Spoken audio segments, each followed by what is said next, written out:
Welcome to the City Current Show. I'm your host, Andrew Bartolotta. We're honored to bring you inspiring individuals and organizations making a difference in our community and around the world. And today we're speaking with changemaker Zach Montroy. He's the founder and CEO of the Intention Collective, an organizational strategist and an experienced leadership team coach with a rich history and executive roles. Zach is a sought-after speaker and podcast guest known for his knack to convert complex ideas into practical, actionable insights. So let's dive into his world of aligning mission, values, strategy, and culture to foster sustainable growth in organizations. Welcome, Zach, to the show. Andrew, thanks so much for having me on, and thanks for all those kind words. I'm excited to chat with you. Of course, and you all, the Intention Collective is a City Current partner here in Nashville, and so we're so excited to have you all as part of our partnership and to really power the good in our community. But first, let's talk about your career and journey to become the founder and CEO of the Intention Collective. My journey began in marketing and PR and kind of grew up in that space. Moved into human resources because I had a love for working with people and helping to form teams.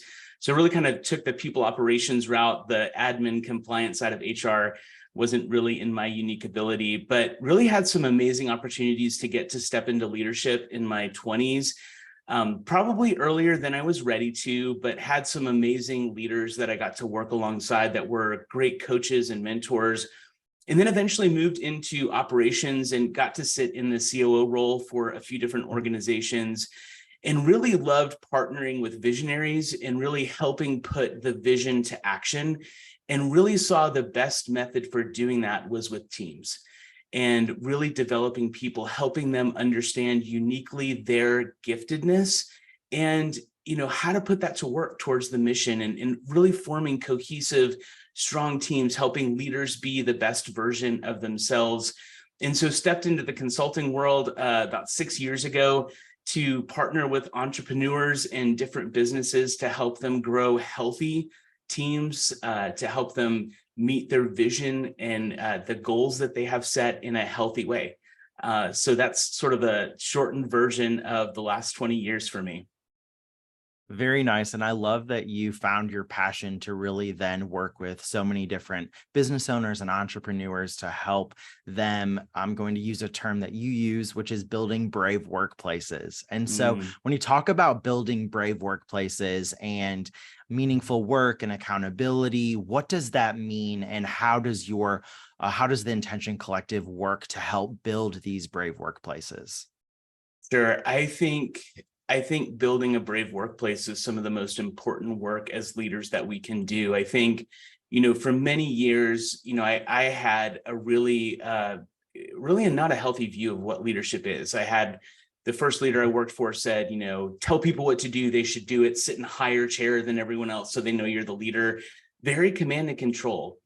And we know through a lot of data and research that leadership style can be very toxic.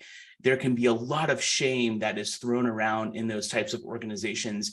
And so if we are willing to be brave and vulnerable and courageous, and brave's a big word, courage is a big word, it takes vulnerability to get there. It takes awareness, it takes self-awareness, it takes living into our values, it takes integrity to get there. And it really means as leaders that we are focused on the work of serving the people that are entrusted to our care, serving the work of our organizations, and really how we show up and how we do that is so critically important. And so, when we talk about leadership, we really kind of come back to Brené Brown's definition of a leader. A leader is anyone who sees potential in people, processes, and ideas, and has the courage to develop that, which is, having a growth mindset, right? And not just for ourselves, but for other people. And with that comes accountability, right? With that comes, driving clarity on our teams, driving, helping people understand their responsibilities and what we're going to measure as success, and being really clear about that, and having the conversations and rumbling with one another. So with courage comes vulnerability, comes accountability. I love that explanation and really understanding how important a healthy workplace is. How does a company really identify if dysfunctional dynamics and toxic culture are holding them back in their company and really not allowing them to scale. Mm. Yeah, I think it really is one of the biggest reasons that companies hit a ceiling, right? And oftentimes it's because, the leader, the senior leader, have grown it as far as they can grow it, or as far as they feel like they can grow it. And or maybe they don't even feel that, but they've sort of hit that lid. They maybe have seen growth, and then all of a sudden it started to plateau, or it started, it started to flatline. I think that that's a really critical time to say, what's going on? Are we really focused on the right things? And are we focused on how we're executing those right things? Um, and I think for all of us as leaders, especially when we hit those times, it's really a good time to be introspective and say, and what got us here as a team is not going to be what gets us to the next point. And a lot of companies in that bell curve area of like flat plateau and then decline. I mean, BlackBerry, great example, right? Like, we didn't continue to innovate. You can't get to innovation without vulnerability, without taking risks, without having psychological safety. And so as leaders, it's our job to stop carrying the weight of all the responsibility on our own shoulders, but to equip people around us to help bring the ideas, to help execute, to hold accountable, to equip them as leaders to lead in their different functional areas. If we are not equipping people for the work, we're going to be the cap on the growth of our own companies. We're not going to be able to move to the next level. And it's not about just replacing leadership, right? Like, Jim Collins has written a ton about that. It's not about just replacing senior leadership. It really is about, how do we equip, how do we, lead with courage? How do we really pass the baton to the next generation of leaders, or the next seat of leaders? But also, how do we start doing this as a team, not just as an individual? That oftentimes is a big formula, a big part of the formula in scaling and growing a company again. And I think also, like, empowering your support staff and building an infrastructure in place that allows for a bolstering workplace culture that Right. the support staff and also senior leaders and everyone in between feel like they can have transparent conversations with one another and feel that they are matter. And especially now in this age of remote work and how we are navigating working with teams across geographical footprints, like, how can we create collaboration and employee morale activities to help really keep that high impact and high functioning workplace to then scale and continue to and to be able to make a difference, not only within the walls of your company, but with your clients and whatever your consumer is. How does the Intention Collective help companies create high functioning, high impact organizations? What is your target area when it comes to entrepreneurs or business owners to really partner and utilize the services that the Intention Collective offers? Yeah, we basically, what we do is come in to help senior leaders, to help business owners, entrepreneurs clarify their long-term vision. Where is it that we're going? Why are we going there? And then we work on how we're going to get there. To say, I want to be a $10 million company serving X number of clients. Okay, why? What is it that you do, that only you do, that you're best in the world at? What is the economic engine that fuels your company? And really getting clarity on that. We map that out. We get, we really get into the nitty gritty of what that looks like. And then we start reverse engineering it from there. We say, what is the 3-year picture going to be? Where do we need to be? What are sort of the mile markers of where we should be in about 3 years? How are we going to know that we're on track towards hitting that vision? And then we really help companies and teams work in 90-day sprints. I did strategic planning for years. I sat in strategic planning sessions, and I think the worst thing that happens is you get a pretty binder and you put it on a shelf. And, we're not making progress towards the most important things. We're letting the whirlwind of the day to day take over all of our time and our team's time and energy. And so when we can help equip every person on the team, from support staff to senior leaders, to understanding their unique abilities, their distinctive giftedness, their genius, and how that connects to the overall vision, mission, strategy, and direction. Then we start to execute with excellence. Like, we eliminate the chaos, we eliminate the things that we've just always done because we've always done them, and we start to focus on what are the most important things, and everyone's focused on that. And that's where the traction of moving towards that long-term vision actually happens. And when we can say, what does success look like in these 90-day sprints, we actually start to make progress there, because we can think in terms of like, what do we need to accomplish this quarter? And we even work backwards from there. What do we need to accomplish this month? What are the 30-day milestones? And then we really start to see everyone owning the vision. It's not just the senior leader's job to own the vision, it's their job to cascade it. And that's what we help teams do, so that everyone on the team understands the vision, the mission, how they contribute to that, what success looks like, and to create a psychologically safe workplace so that we can bring our whole hearts and our whole selves to work, and know that we've got to be working on trust and healthy conflict and committing to the right ideas all at the same time. That's where accountability is rooted.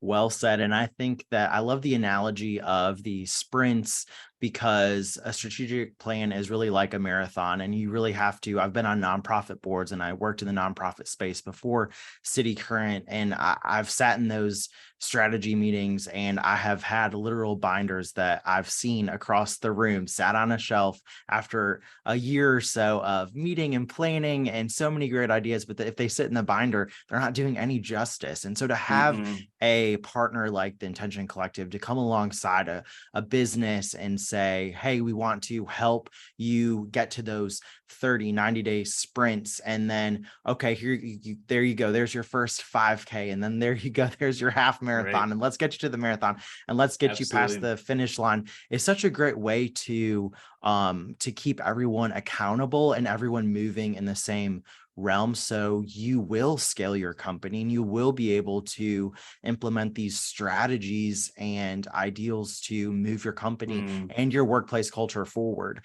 Can you provide an example of a company that you've successfully implemented your strategies and saw a significant change? You don't have to name the company per se, but maybe a story that would really inspire others to say, yes, the Intention Collective is what I need for my company. Sure. Yeah. There really is so many stories of success, and I mean, really getting to see that success is a huge part of why we do what we do, and obviously really motivates our team. But just as a specific example, client here in Nashville that we started working with, and when we started working with them, they didn't really have a functional leadership team. Most of the weight of responsibility was being carried by the owners of that company. And they were tired and burnt out, and kind of had gotten to that point of like, we've grown this company, we've gotten to, we've realized the goals that we had set for 5 years, and I can't keep doing this. We've kind of hit this ceiling.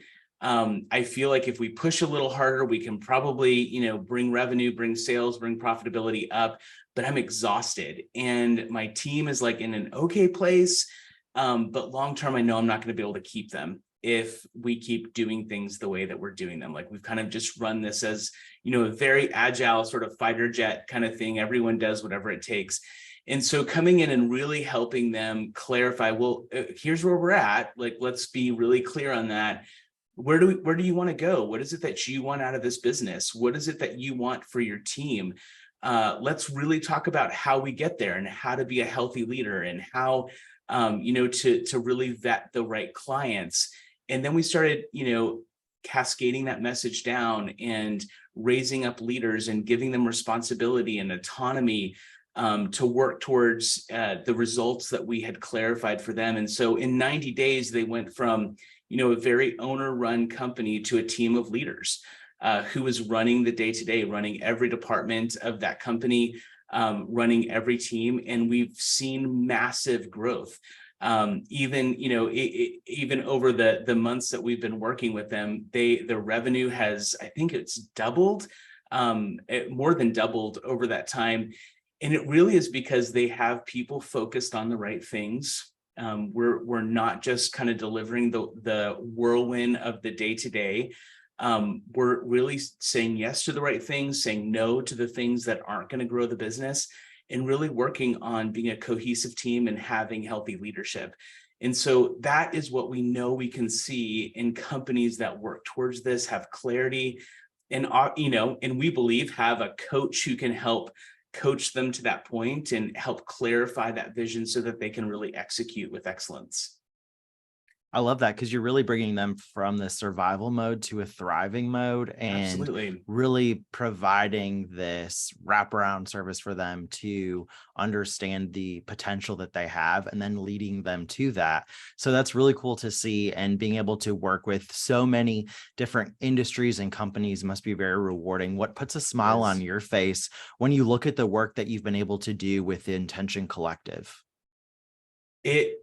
A smile always comes to my face when we see clients loving the work that they get to do. Obviously, seeing results, having them see results in the work is incredibly rewarding. But I think just to see the joy that leaders start to get back when they are working on a functional team, when they really feel like they're moving forward, and then they can really start to see, especially, we meet with clients at least once a quarter. And they start to see like, wow, okay, we were here 6 months ago or a year ago, and we're really moving and on track. And we maybe have iterated even on the vision, but we start to see that progress forward and that momentum forward. And, as Jim Collins says, we get the flywheel going and we start to see amazing results. So seeing teams and leaders own that, to me, really brings a smile to my face. Zach, where can people go to learn more about you, the Intention Collective, and follow your efforts? Sure. intentioncollective.co is our website, and we're at Intention Collective on LinkedIn. So we've got some great free resources on our website and on LinkedIn for business leaders, and we would love to connect.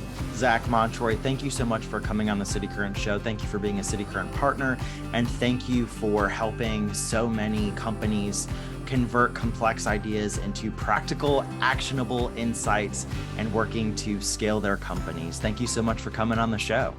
Thanks so much, Andrew. It was great to be here.